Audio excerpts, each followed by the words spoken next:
Hey everyone, we're here to do our weekly podcast. It's kind of semi-weekly. Some weeks it's at the beginning, some weeks it's at the end. That's true. All depends on how You may get two this week. Anyways, we just wanted to bring you some stats and then talk about new construction. So right now we have 58 homes on the market in Twilla County.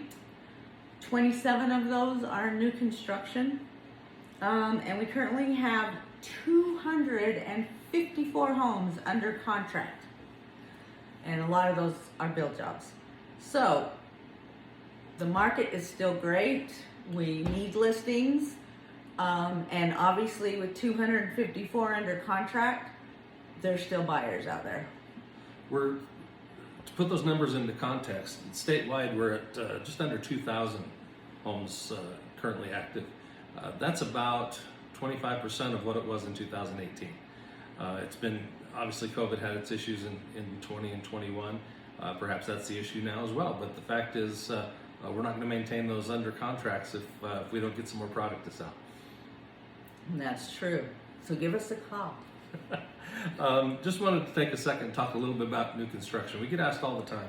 And I started, when I started in this business back in the whole last century, I sat a model home for the first 10 years that I was in the business, and hey to all those people I got to build homes for here in Twilla.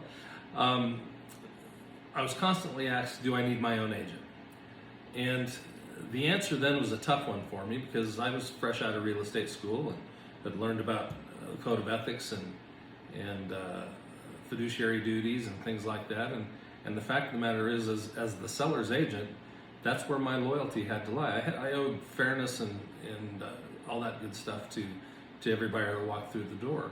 But at the end of the day, I was there to represent the seller. So on the other side of the table since 2002, three. Somewhere in there we became partners. Yeah, it's a long time ago. But it became much clearer to me that in reality, having your own agent as you walk into to talk about new home construction can be very helpful. You have somebody that's actually there looking out for your best interests, not necessarily the best interest of the buyer. And I don't want to suggest that agents for builders are somehow crooked or deceitful or anything like that. It has nothing to do with that. It's just at the end of the day, they owe a fiduciary duty to their client or their employer, however they're set up to work. You don't have anybody in your corner when you go in there. And I can't tell you how many times we've walked into meetings with builders, with clients that, number one, they don't know the questions to ask. This may be one, maybe two, maybe three times they do this in their whole life. We've done well over 300 in the time that we've been doing this business. So for those people that are asking the question, do I need an agent? My recommendation would always be that you need an agent. In most cases, you don't need to pay anything out of pocket for that representation, but you will have somebody watching your back. We've even had times where Chris has even had to call somebody above the actual sales agent just to get some things done. It's part of the deal. Anyways, I think it's highly recommend that you get us before you go in, because if you come get us after, a lot of times they won't accept it. So let us know if you want to start looking at new construction, and you'll probably be in by Christmas. So let's get going on that. And one final thing, and this is going to sound like a shot at some builders, and maybe it is. If you walk into a place and the builder's telling you you'll get a better deal by keeping a realtor out of it, that may or may not be the case. But in the end, it's saving their profit line. And I'm always a little bit concerned about people saying you don't need any representation. So I know we've got a lot of great friends that are builders reps here in Twilla and throughout Utah, and they're amazing people. And if you have questions about individual builders, feel free to call us for that one as well. So today we're going to talk a little bit. I have a little bit of home trivia, which for me this is wonderful. So the space under your lower cabinets serve a very special purpose. It's called a toe kick, so that you can be closer to your countertop. And for me, that's wonderful, especially when making tortillas, because I'm so short that I have to wear a higher shoe so that I can roll them out. Sorry, I dinged. Hey, Julie, nice to talk to you. Oh, I get to talk about my hobby today. We've had people ask us where this whole car room thing came from. And it came from two places. First of all, I was having grandsons at the time, and my oldest grandson Landon, but especially my grandson Jaden, loved cars, and it was about the time the movie Cars came out, and so I was, like every other grandpa that has a car fetish anyway, going to Walmart and picking up the die-cast cars and bringing them home and ripping them open and rolling around on the floor with my grandkids playing with cars until the day that Bernard told me I was destroying the value of these cars by opening them.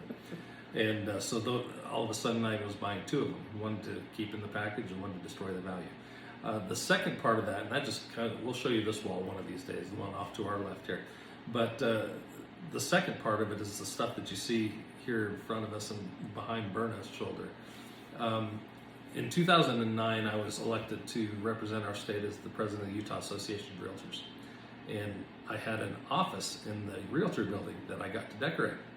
I don't do decoration. I didn't know anything about it. Berna thought it would be a good idea to put up some of the posters and some of the art that we have collected over the years from the various racetracks and things like that. And I thought that was a good idea.